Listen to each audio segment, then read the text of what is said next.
Punch of Michael Wilbon and Stephen A. Smith. We all got knocked down a peg in that one. 84 points, the lowest amount of points, the fewest amount of points to win a game this season, regular season and playoffs. What'd you guys see?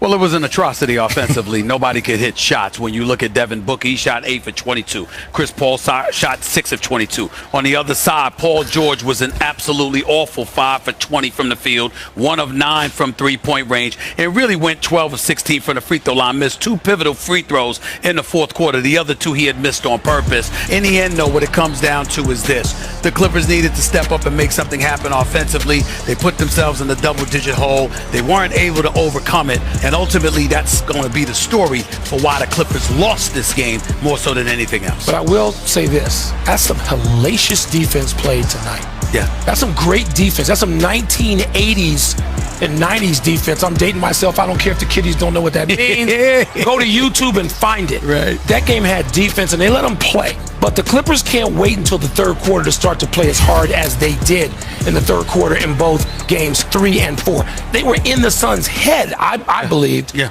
But you can't wait until the third quarter to do that because you're playing from behind by 16, like Stephen A. mentioned. So there's a lot to relive in this game, even though there was no artistry whatsoever. There's a couple of things we owe the viewers. Number one, Kendrick Perkins was right. We were wrong. We both picked the Suns. He picked the Clippers. Number two, we both picked the Suns. He picked the Suns. No, we picked the Clippers. He picked the Suns. Yes. Number two, because we picked the Clippers, we tend to get a bit emotional about it. Let's just be honest about it, because we want our picks to be absolutely correct, and it wasn't tonight. But really, what it comes down to is this, Mike.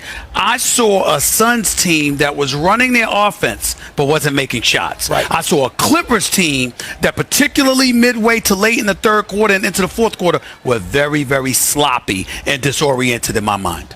All right, Kendrick's in the studio right now with a big smile on his face, by the way. Yes. You know he is. Yeah. Okay, what do you guys see moving forward? Game 5's Monday in Phoenix.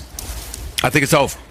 I think it's over. I'm not saying the Clippers can't win, but I wouldn't bet my money on them, because if the Suns, with Devin Booker hampered, with Chris Paul working off some of that rust but still doing so, still able to go on the road and win a game like this, that crowd waiting back for them in Phoenix is going to be as rabid and as raucous as ever. I think the Suns are going to be ready as a result, and the Clippers are going to have to bring their A game. I just wouldn't bet my money on them in a Game 5. This has to be a very fulfilling game for the Phoenix Suns. They toughed this out. The Clippers came after them again, and they survived it with everything. Remember this, Chris Paul, he's on that list, of guys who haven't won championships: Stockton, Malone, Ewing, Mullen, the great players ever who haven't done it. Chris Paul wants to get to the finals and win a championship. And this is as good a chance. I mean, he had it in Houston, got sort of a game and a half away from it, and now he's right there again. I will say this. Hard to see them losing that game. We can't ignore this. I'd be remiss in neglecting to point out this pivotal point. Tonight we saw Paul George struggle from the free throw line. We saw the Clippers do the same. And that's what we have to pay attention to, particularly when you're talking about going back to Phoenix. It will take an A game from the Clippers to derail what appears to be the inevitable. That list, I didn't mention my man Reggie Miller. I don't want Reggie mad at me. That's right. No, they don't want to do that. Covered that It's up. not good to have Reggie Miller mad at you. That's just not wise. It's just not wise. All right, Stephen A. and Michael Wilbon, nothing but net, which we cannot say about the Clippers and Suns in Game 4. We'll see you at Game 5. Thanks, Neil. Thanks, Neil. In the last 10 postseasons. Fans leaving Staples Center did not get what they came to see on Saturday night as the Suns go in and beat the Clippers to take a 3-1 series lead. But we have what we need to help you understand why that happened. Kendrick Perkins back with us, as he has been throughout the Western Conference Finals. So, Perk, what was that offensively? This was a game the Clippers really needed to win, but their performance didn't reflect that. Was it just a bad night offensively from everybody at the same time? Was it Phoenix taking what they wanted away from them? I mean, how do you explain it? Well, look, one thing is that Kawhi Leonard is missing. So that means roles have shifted. So that means you move Paul George to your Batman and Reggie Jackson is your Robin. Both of those guys combined went 13 for 44 from the field. Look, you cannot hold a team to under 85 points and not win the game at home. And I get it. The Phoenix Suns were on the Clippers' tops like a toupee, and they were all on top of them, contested shots. But this is why you get paid the big bucks. This is why you the go-to guys. You supposed to deliver and make those contested shots, and they didn't do that tonight. Meanwhile, the Suns, in a game where you just get it over with, get the win and move on, they did it. Why did Phoenix win? It was because of this man, DeAndre Ayton, the new modern-day right-handed David Robinson. Yes, I said it, the Admiral. This kid is very special. He dominated the floor on both ends of the floor.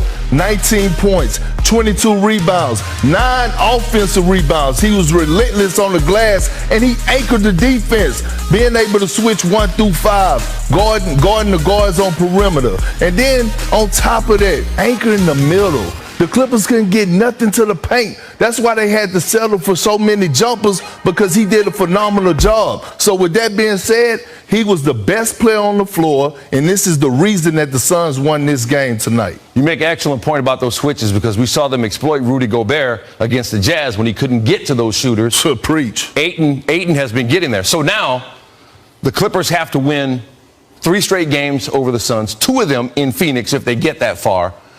Where does this series stand right now heading into Game 5? Well, you know, I hate to go against Ty Lue, because he's coming back from being down 3-1.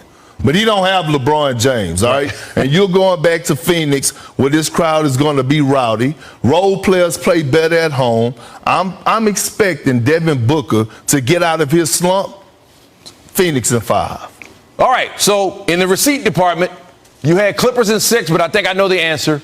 You win even when you lose. No. In the receipt department, I had Suns in 6. Okay. Remember, it was a misunderstanding. You had to correct me. I had Suns in 6, but I'll take Suns in 5. Misunderstanding. That's what we're going with. Carry on. Appreciate it, Perk. All right, make no misunderstanding about this. We got lots more on Game 4. Stephen A. Smith and Michael Wilbon going tag team to share their reactions to Game 4. Tim Legler with his breakdown on Saturday's Turning Point. And we're going one-on-one with Trae Young ahead of Sunday's Game 3. His conversation with Malik. Now makes the free throws. Suns win by 4. How about some coach speak? Every time out, it was all about defense. Nobody was talking about anything from the offensive side, nor should we, because we couldn't score. We just couldn't put it in the hole. And I thought DeAndre's presence, his effort, the rebounding, shot blocking, his communication on defense, switching out on smaller guys and being able to guard them. He was the catalyst tonight on the defensive end. I thought it was an unreal performance from him. Just talking to our guys, we had I think 12 possessions in the fourth quarter to take the lead, and just couldn't get over that hump. So I mean, it happens. I'm just proud of where our guys competed and fought, all night, and holding this team to 34 points in the second half when they're, powerful offense, and then we had a foul, I think, for 6 of those down the stretch. But, our guys fought, we competed, couldn't make shots. Thought we got, took it personal a few times, but we just kind of over dribble sometimes. But, for the most part, when you're competing, that's going to happen. Like I said, I'm proud of our guys for the way we competed, and we just got to make some shots. That's it. Tim Legler alongside. I like to be surprised by what Tim's going to show me.